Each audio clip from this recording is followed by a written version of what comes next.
Our current president is Donald Trump, and if you were watching his rally, raucous rally down in Melbourne, you saw him say this about what was going on over in Scandinavia. You look at what's happening in Germany. You look at what's happening last night in Sweden. Sweden. Who would believe this? Sweden. They took in large numbers. They're having problems like they never thought possible. You look at what's happening in Brussels. You look at what's happening all over the world. Take a look at Nice. Take a look at Paris. We've allowed thousands and thousands of people into our country, and there was no way to vet those people. And so the next day, then, Donald Trump sent this out because people in Sweden were going, well, no attack here, and he tweeted this. This was his tweet. My statement as to what's happening in Sweden was in reference to a story that was broadcast on Fox News concerning immigrants in Sweden. You know, I found a quote, too. The Prime Minister of Sweden said, Sweden has probably been naive in regard. It's been difficult for us to accept that there are people in our open society, Swedish nationals, who sympathize with killers from the Islamic State. So they've said this in the past, they have a history, and they steamrolled the fact that Nice, Germany, and Brussels are beyond reproach. They're saying, well, Sweden, where's the proof? Well, I tell you what, Tucker Carlson is the host of the show that apparently the President of the United States was watching. Tucker, when you heard Donald Trump on Saturday night, and then you saw the media reaction where, what's he talking about? Doesn't he know there was no terror strike in Sweden? What'd you think?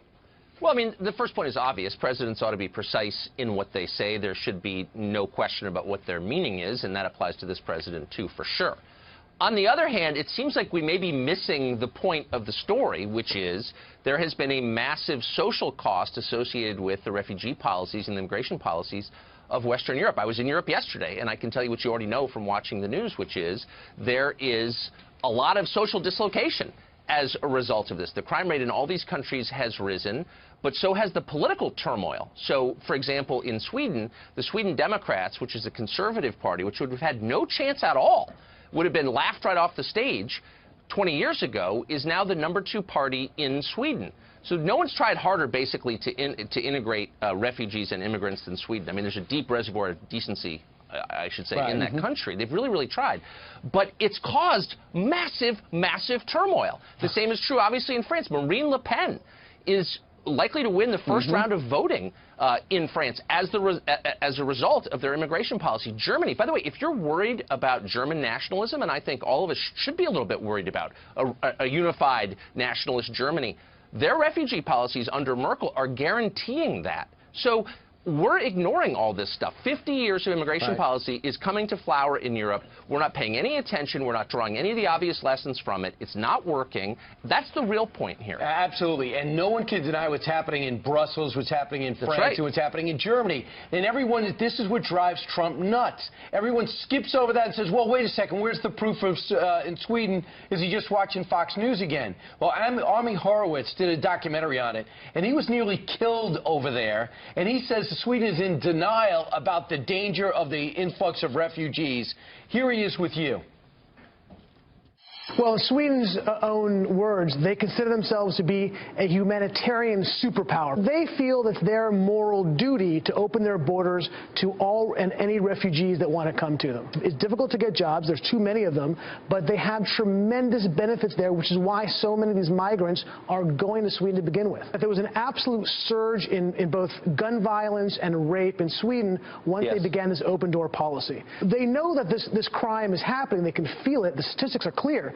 But they would refer to what is the root cause behind it and say, oh, it's just more, it happened to be more violence. It's men who are raping people, not the refugees. They'll make excuses for it. So they have these, and what they really become are no-go zones. These are areas that cops won't even enter because it's too dangerous for them. This is the policy of the National Police Authority in Sweden, that the government has gone out of its way to try to cover up some of these problems. Okay, so that is the clip that President Donald Trump saw, and he was talking about Sweden. You see, Sweden last night, that's what he was referring to, Tucker, and you set that up perfectly.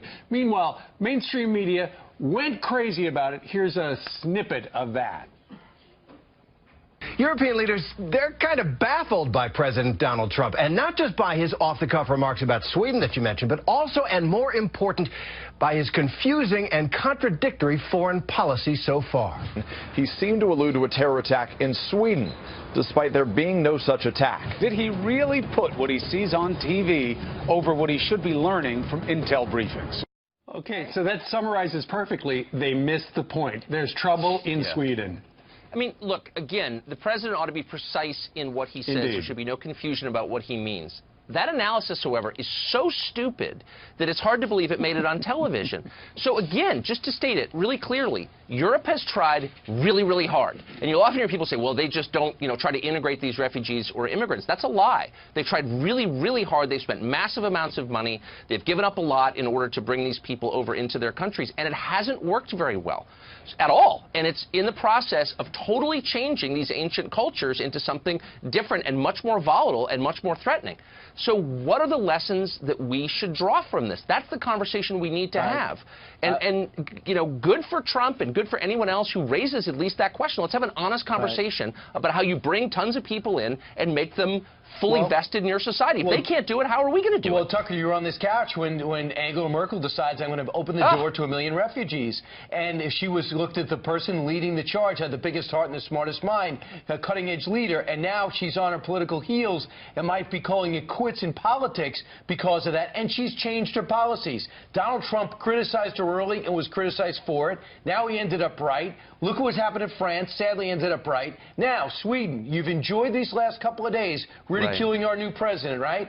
Congratulations. You now have a microscope. We're going to take a look at what's really going on over there, because I see a list of a lot of things that are happening, and we're going to find out how the people of Sweden feel about the influx of refugees. Have they meshed in, or are they suppressing some crime figures? Well, of course they are. And look, all of this is a reaction to the Second World War, and everyone in Western Europe is terrified of European nationalism. And you can understand why, and we should be a little worried about it, too. If you don't want European nationalism, then you need to rethink how you're handling refugees and immigrants, because it's causing European nationalism. And again, the elites in those countries and in ours are so cut off from what the citizens they purportedly represent think that they just don't care at all. And they're going to find the backlash is bitter and bad and destabilizing. They're really reckless, what really reckless. What do you want to see from the president this week with the new immigration order, then, Tucker? I'd like to see, above all, the president and his staff explain clearly and calmly what it means for American citizens, what it means for citizens of other countries trying to come here, and more important, most important, why we're doing it. Because, by the way, that has majority support in this country. Sure. Okay, if you explain it. Right. Tucker, and speaking of explaining things, that's the job of the media, to try to explain what's going on in the world. But regardless of, what the president was talking about, you knew that there was going to be a media freakout because, as he has talked about and as many have observed, the media have become like an opposition to whatever President Trump says. It's just the way it's working these days. Look, it's fine not to, they're offended by Trump. Okay, fine. But there are some core issues underneath all of this that, by the way, propelled Trump to the White House in the first place. And those are worth discussing. The problem here is that nobody in Washington, in the press or the permanent political class, has just taken a weekend to think through, how did this happen? Why did voters do this?